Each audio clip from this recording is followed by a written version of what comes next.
So this is largely the setup that we left our part at the end of the last tutorial.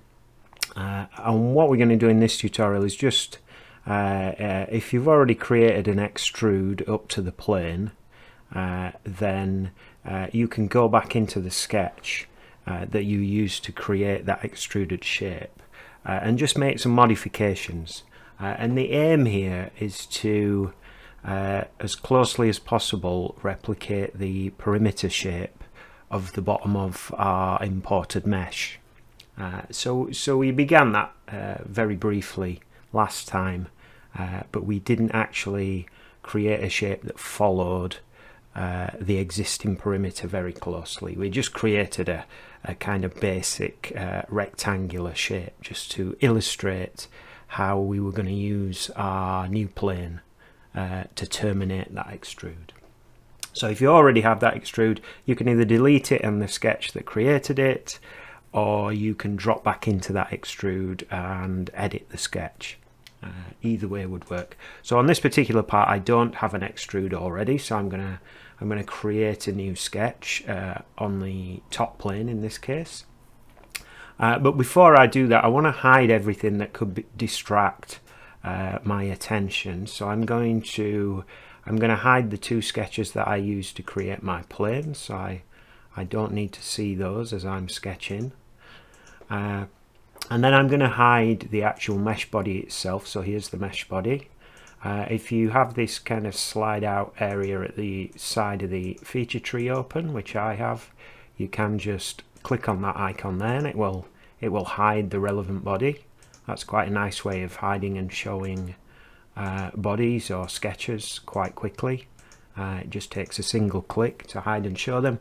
Then I want this perimeter slice to stand out. I want it to be easily visible, so I'm going to find the sketch that is that perimeter slice.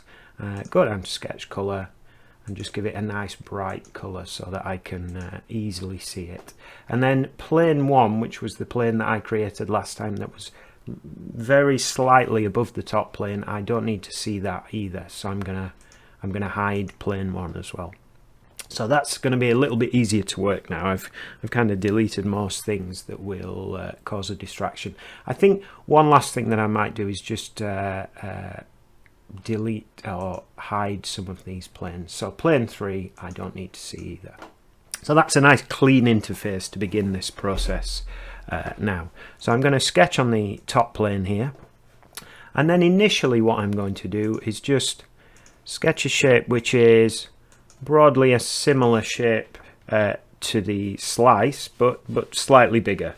And the reason I did that is I didn't want any automatic relations created between what I was sketching and that slice in pink there.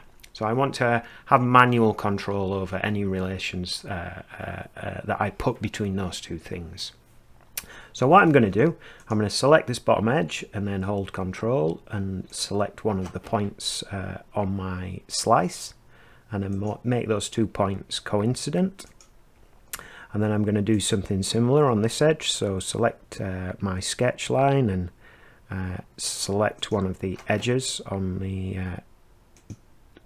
on that side of my slice.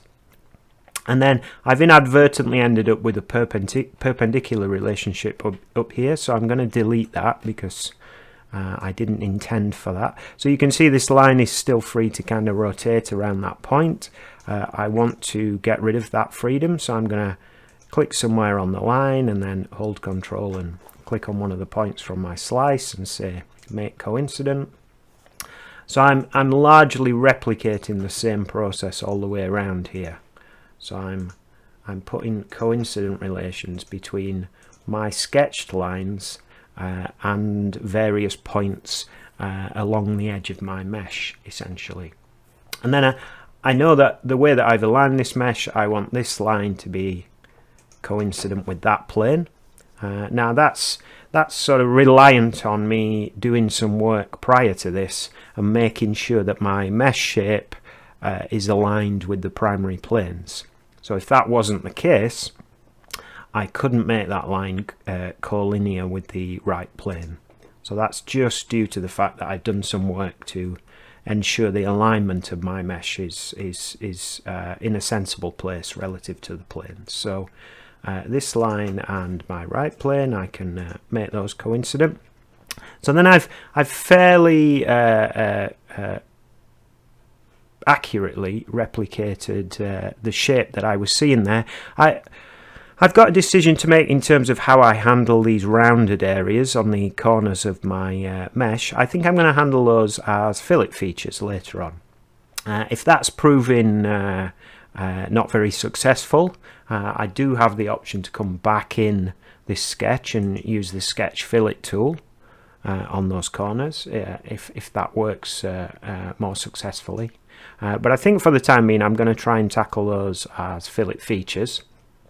So the next thing that I want to do is I want to largely delete most of the relations that I've created, because I want to be in control of this shape ultimately. So I'm going to go around, and those coincident relations that I previously put in, I'm just selecting them one by one and deleting them by pressing the delete key.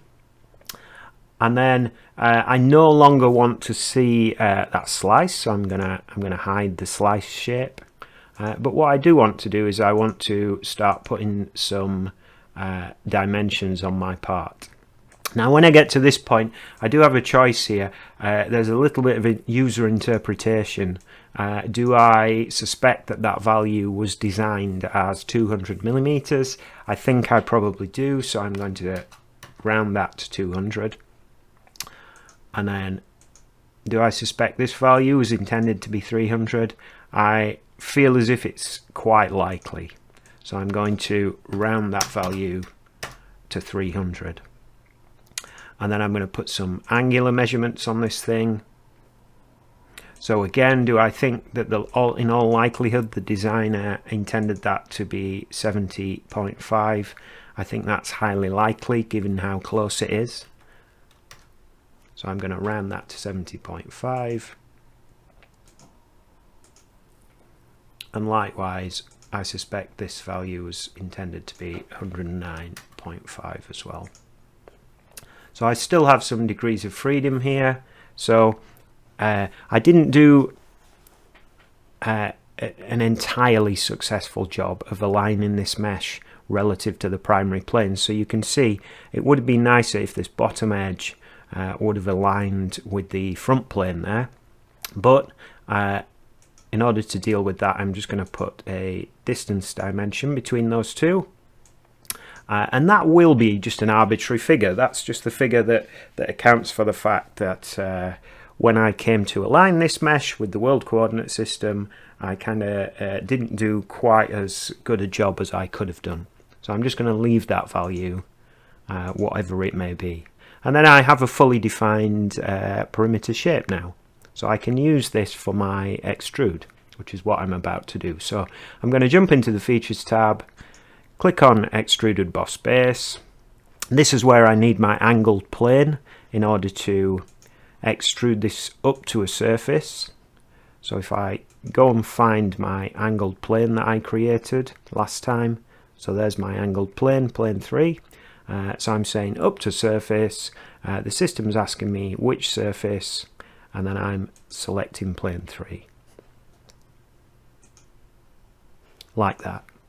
And then at this point it would probably be wise to kind of see how favourably this shape that I've created compares with the mesh scan that I was working towards. So I'm going to show the mesh scan again.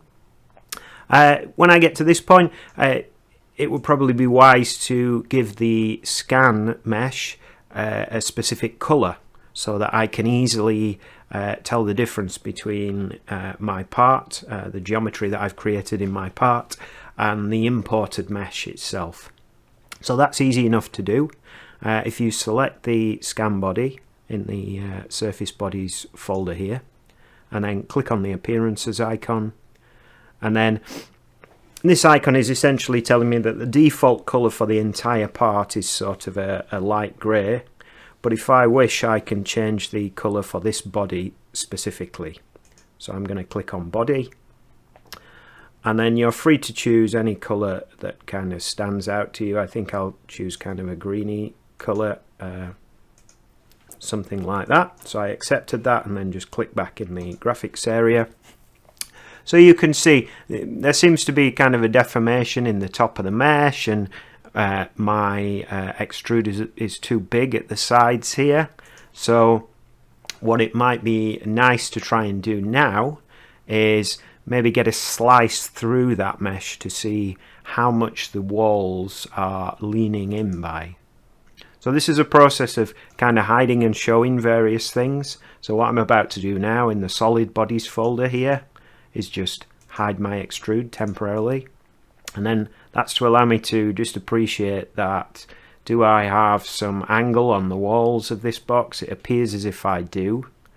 So I suppose it might be wise now to try and put a slice that cuts through this wall so that I could more closely examine the angle that the wall is leaning by. So there are various ways of doing that. Probably the easiest way to create that plane is just create an offset from the front plane by a certain distance. So that's the method that I'm going to choose. However, I'm not going to do this at the current point in the model. And the reason for that is if I create a slice section at the current point here, after this boss extrude, that slice will slice through the boss extrude and the mesh. So if I want to get a clean view of what the mesh looked like after it was imported into SolidWorks, I have to go back to a point in the model where only the mesh existed.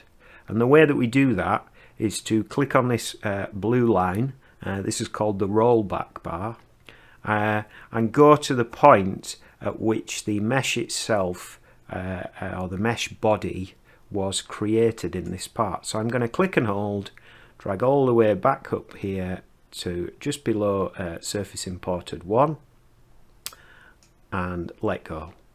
Now, in actual fact, that's not the only place I could create this second slice. I could actually create it underneath slice 1, because from when the mesh became a surface body there, all I did was create planes and sketches. So they won't show up in a slice section. So I think just to create, just to keep the naming of my slice folders regular, because this new slice folder will be called slice 2, I'm going to insert this new slice just after slice 1. So no solid geometry has been created at that point. So the only thing really to slice through is just the surface body, which is the mesh. So that would be a wise place to put this new slice in. So let's create the plane that will allow us to create the slice. So reference geometry, plane, select the front plane. I have to decide on what distance away from the front plane I want this slice. So I think I'm going to go for around about 250. That chops through this face quite well. So I'll accept that plane. And then what you can do just to tidy your graphics area up slightly is you can drag on these corner circles and just kind of size that plane down to an appropriate size. So that's my plane. I want to create a slice, so I'm going to go and find the slicing tool. If you can't see that tool, you can just start typing the word slice up there in the command search bar. And then which slicing plane do I want to use? So I want to use my new plane, my plane 5. How many slices do I want? I'm just going to take a single slice. Although if you were doing this on your scan, you may want to take more than one slice just so that you can average out what you're seeing. There may be a section of the part that leans in more than another section, so it may be wise to take a minimum of 2 slices just to get the average value from the two. So I need to kind of appropriately size my bounding box for my slice. So I want to kind of slice through this wall of the mesh only. So I could reduce that orange arrow down slightly. I don't really need to slice through the top of the box particularly. So something like that would be fine. So it's going to slice through this face and a little bit of the round and a slight amount of the top there. So you can click on preview at that point just to kind of see what you're going to get. But that looks okay to me. So I have my slice 2 folder now. And as before, I'm going to go in and I'm going to change the color of that sketch so that I can see it more easily. So something like that would probably be wise to make it stand out a little bit. And then I think what I'm going to do with this sketch is I'm just going to manually try and measure what that angle is. So what the angle of the face is. So for this, I'm going to hide the mesh. I'm going to sketch on my new plane, and then I'm going to try and put a line of best fit in here that goes through as many of these points on this mesh as possible, something like that. And then if I try and put an angle dimension on that, the system will have a problem with that, because it will say you have relations already defining this this line. You do not need an angle measurement on it. So that's what this menu is saying. And in order to resolve that conflict, it's saying, would you like me to make this dimension driven? So I'm just going to say OK. So what driven dimensions do is they cannot be edited by the user, but they do report back to the user what a particular dimension happens to be. So I can see in this case that face is leaning in by 5 degrees. So that was all the information that I needed. I don't actually need to retain this sketch, although you could if you so wished. So I'm going to discard this sketch information. I have the information that I required. That face is leaning in by 5 degrees. So I'm going to discard this sketch now. And then I'm going to hide that slice section. And then I'm going to go back to after I've created my extrude. So I'm dragging this rollback bar all the way down to the bottom of my feature list there. And what I'm going to do, I'm going to show the extrude, and I'm going to make this face lean inwards by 5 degrees, otherwise known as a draft angle.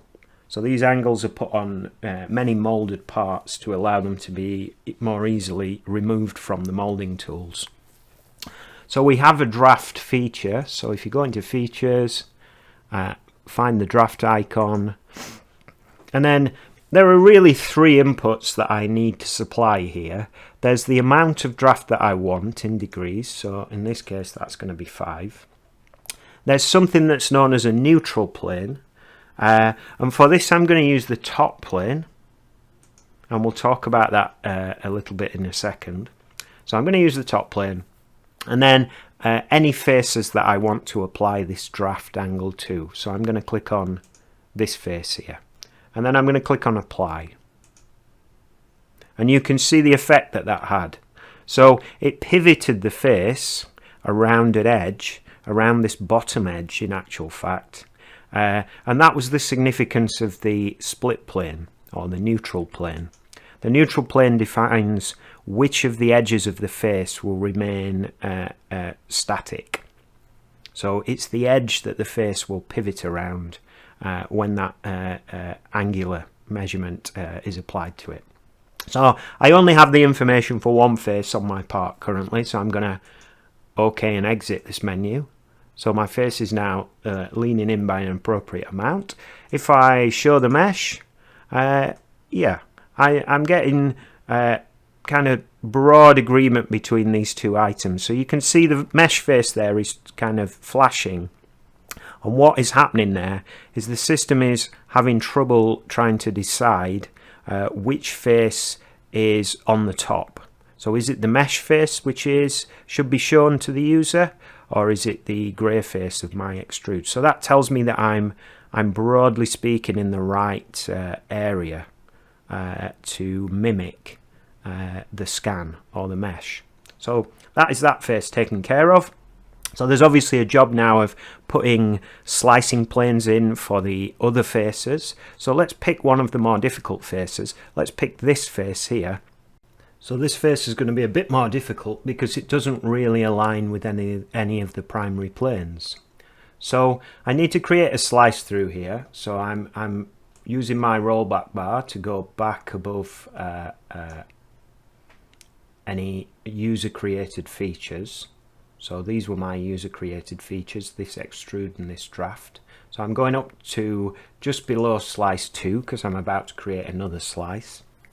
So the only thing that should exist as a body, a surface body or a solid body at this point, would be the mesh itself. And what I'm going to do, I'm going to sketch on the top plane like this, and I'm going to try and create a line which kind of pokes out at 90 degrees from this face here. So because I'm working with the mesh, and I'm really working with the perimeter shape of the mesh, what it might be wise to do is show that perimeter shape. So that initial perimeter shape that I created might be useful. And then what I think I'll do at the end of my line, I'll delete this relation and I'll put a relation in to the perimeter shape like that. And then I'll try and get this line poking out of that face exactly at 90 degrees. So if I try putting a perpendicular relation in there, that should hold that line in position. But then ultimately I don't want any of these relations. So something like that.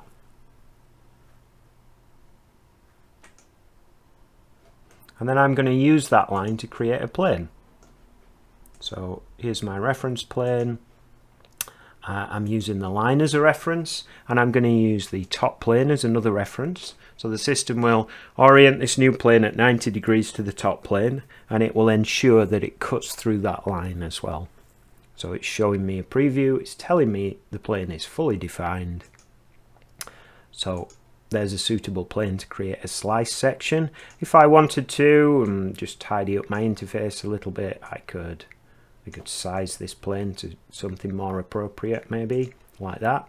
The display can get a bit crowded if all the planes are displayed at this kind of large scale, but it's entirely up to you if you are struggling to kind of pick the planes apart one from the other.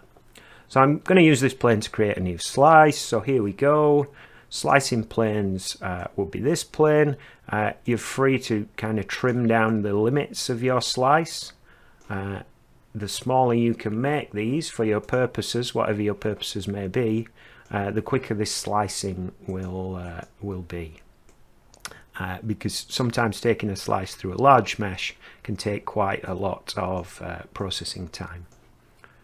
So let's have a preview. That looks okay for my purposes. So I have a slice 3 here. I'll try and give it its own unique color so that I can easily pick it out. I'm now going to hide that lower slice, that pink slice down at the bottom there, and I'll probably hide my sketch as well. So what I want to try and assess here is what is the angle of this slice, the kind of bulk angle, the average angle. So I'm going to hide the mesh as before.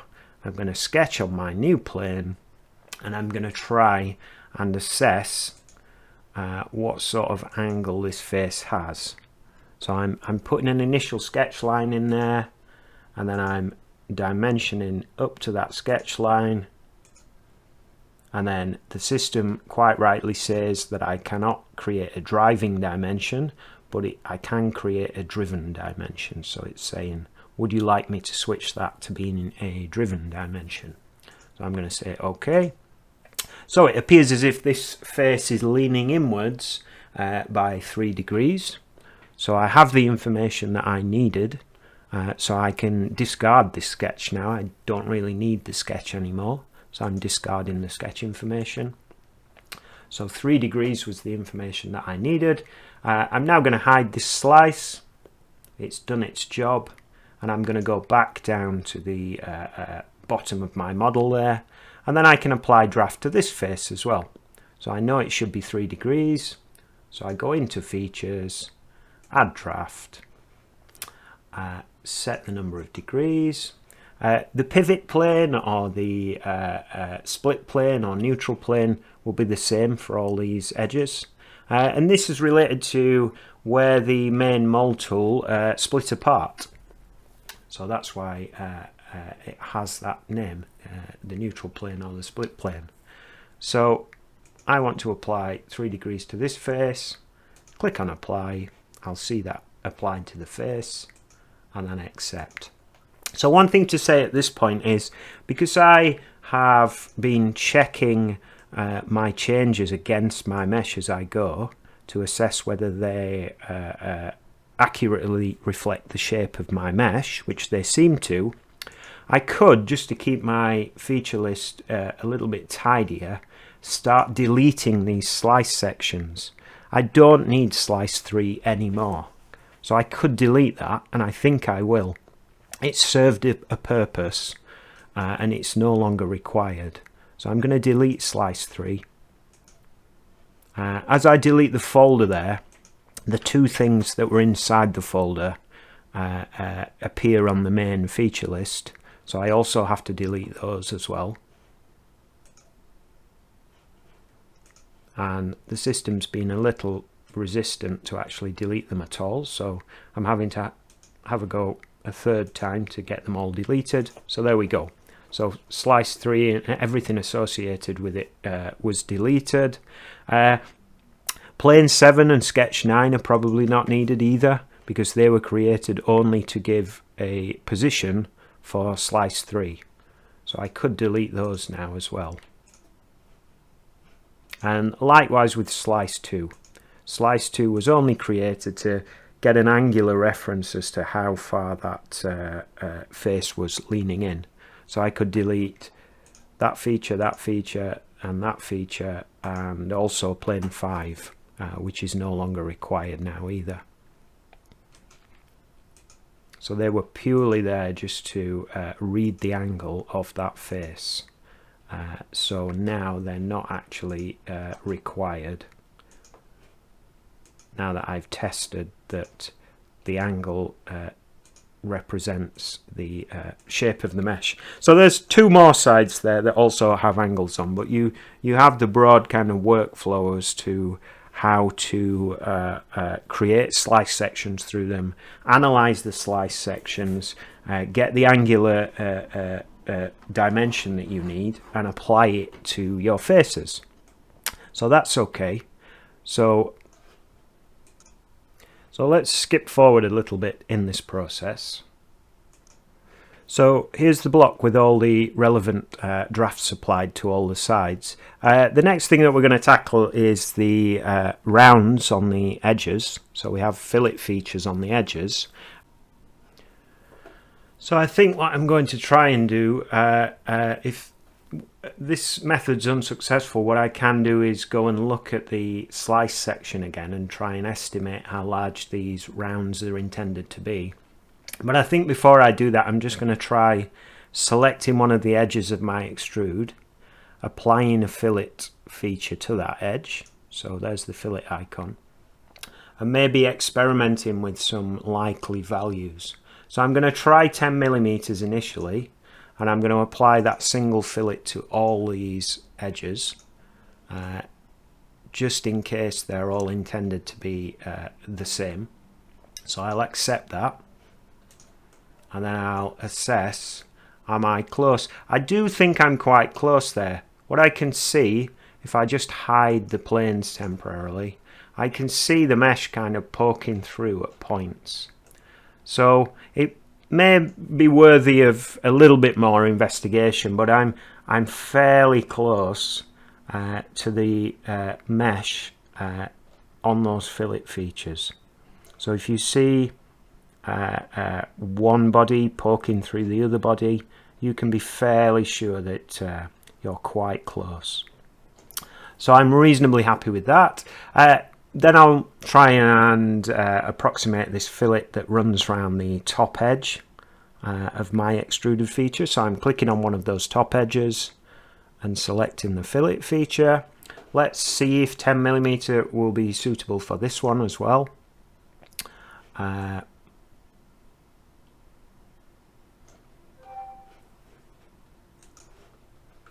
I'm getting somewhat agreement. It looks as if the top of the box has sagged slightly during manufacture. So at this point the fillet feature is kind of poking out through the mesh, and at this point it's kind of diving down inside the mesh. I'm going to leave them at this for the time being, but it may be worth kind of coming back in here and investigating that a little bit further. So we've got a reasonable approximation of the mesh shape.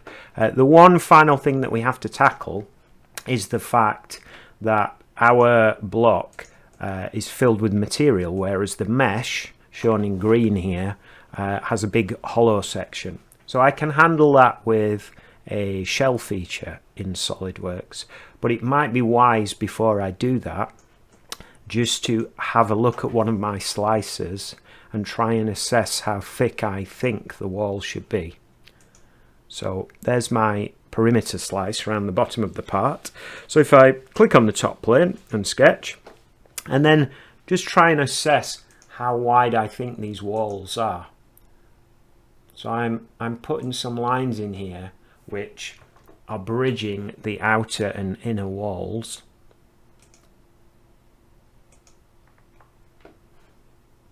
And if I'm careful and begin sketching at the midpoint of one line, I can make the system give me a perpendicular line, so that hopefully I'm taking more or less the shortest distance between the two edges. So let's see what the length of these lines is. So I'm clicking on this line, and then I go over to the left here and just read what the length of the line is.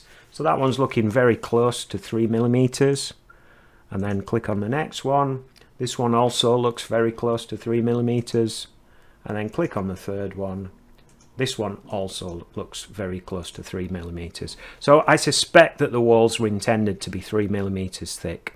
So I don't need this sketch now, so I'm going to discard this sketch. But I have the information that I require. So I'm going to hide that perimeter sketch again. I'm going to show my solid body that I've created, and then I'm going to use the shell tool. And the shell tool really only needs two pieces of information. How thick do you want the walls of the shell? So I want 3mm. And are there any faces that should be removed on the final part? So in my case, that will be this bottom face here. So if I accept that, yes, that's looking like a reasonable approximation of my mesh. If I just want to check on those inner walls, I'm getting broad agreement. There is, as always, that section in the center of the top face that appears to have ended up not flat. So I'd have to make an assessment as to whether I think that's a manufacturing defect or whether I think it's something that was designed into the part itself. So that's sort of a brief introduction, the second part to our pair of videos as to how you might use your scan data to create some slice sections, how you might then use those slice section shapes to guide your sketches, and how it's often wise to unlink your sketches from the scan itself. That just allows you a bit more freedom in the future to change your design if you need to. So that's the end of this video.